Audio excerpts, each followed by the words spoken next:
My question today is one that I hear a lot. If there's a God of love, why is there so much suffering in the world? The overarching story of the Bible, I believe, is that God is love. But I often hear the question, if there's a God of love, why is there suffering? This, I think, is the number one barrier I get asked, and the main reason people don't want to follow God. There is a lot of suffering in the world, and I think a lot that gets laid at God's feet actually shouldn't be. There's natural suffering, such as earthquakes. Friends, the earth is a beautiful but also a dangerous place. Why was there the need for the Garden of Eden in that ancient poem in Genesis chapter 1 and 2? I think because God wanted to provide a safe place in this vibrant and powerfully disruptive world where humanity could begin to grow and develop. It was a safe place to begin as the human species. The Bible makes it plain that the fabric of the world has been compromised by our dysfunctional relationship with God, and suffering has been caused. There have been many disasters that are attributed to God that actually are down to our human choice. We don't need to build cities on places where the tectonic plates rub, but San Francisco is a place of beauty, and so we take that risk, as are places in New Zealand and all over the world. Someone once said to a guy after an earthquake who was removing the rubble, this was God's fault, and he looked at the person and said, no, it was our fault for building here.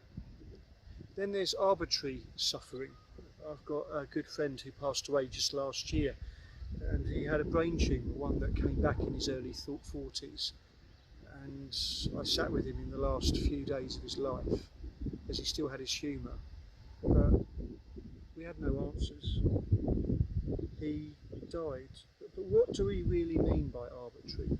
Sometimes what we mean by arbitrary isn't arbitrary at all, it's man-made. Think of a car crash. People have made decisions and they've done that thing. There's a Christian writer called Jerry Sitzer, and he said that he believed everything all happened for a reason until a drunk driver went across the road and cleared out his car and took away his mother-in-law, his wife and some of his children. He said at that point I had to begin to rebuild what I thought about suffering and where it came from and how it happened. Some things that we call arbitrary aren't either. It's the natural order of things. We coexist with viruses, and boy don't we know that at this current time in 2020. Death happens to all of us. We're all going to die one day. We seem to have a divine right, it seems, in this country, that we think we should die at the age of 96 and go to sleep, every single one of us, and that's simply not the case. I'm not saying it doesn't hurt, I'm not saying it's not absolutely gut-wrenchingly painful, but sometimes those viruses, those illnesses, they catch up with us. And some suffering is absolutely man-made. Con men who rip off pensioners. I've been astounded, I don't know if you have, that people in this COVID-19 pandemic would use it to exploit the weak and the fragile in our communities, but some have. And why does God allow that to happen? Because God's given us free will, and God gives us free will because he doesn't want us to be robots. Remember I said in the last talk that he's given us a conscience and a personality.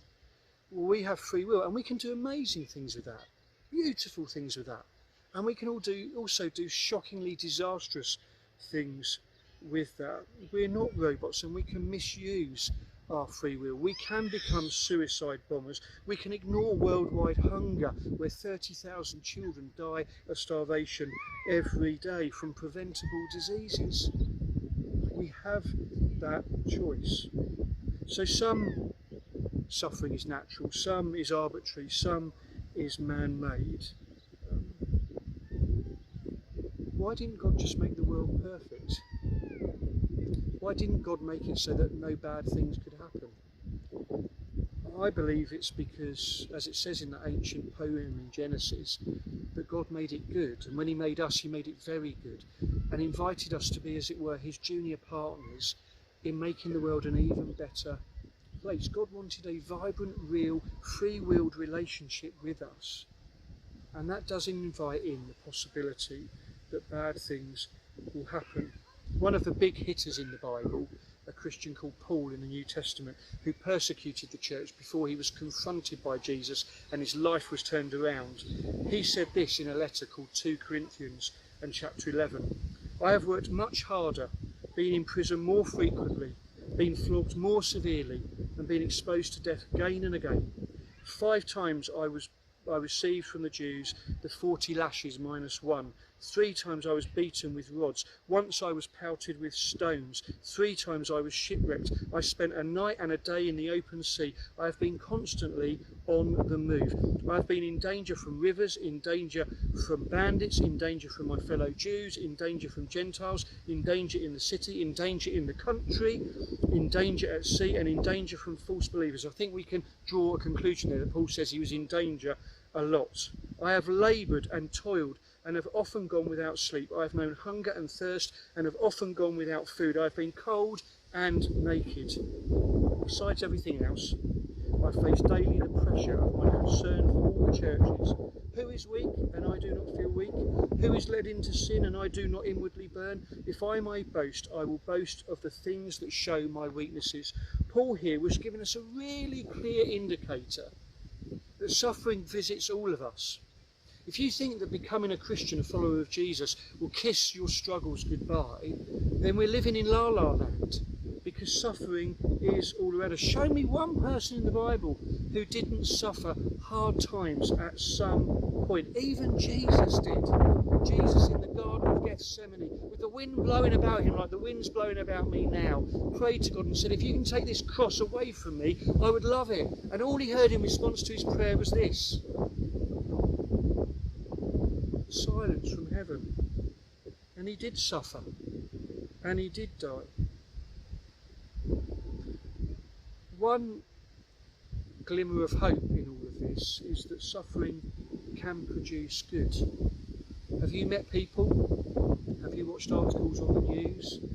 Read something on a website about somebody who had awful things that happened to them, and yet they used them and somehow elevated it to make a positive difference in the world? How many people support cancer research because a loved one has died from cancer? I'm not fluffing those things away and saying that that suffering isn't really important and isn't really harsh and isn't really hurtful. But one sideswipe is that we can not be held back by that suffering, and it can produce good. There was a well-known Christian speaker, very eloquent, far more eloquent than me, and he was speaking at a Christian conference. It was the kind of conference where you had to speak for an hour for it to be a good talk. It needed that length and that depth. And this guy stood up and he preached, and I'm going to preach his sermon for you now, word for word. He stood up, he said to the huge packed auditorium, God is love and life is unfair. He sat down. They were livid, they wanted more than that. But for me, it's one of the best sermons I've ever heard. God is love and life is unfair. God loves you, God loves me, I believe, and life is unfair. There are no guarantees. Suffering will scatter each of our lives. It will be there at our doorstep.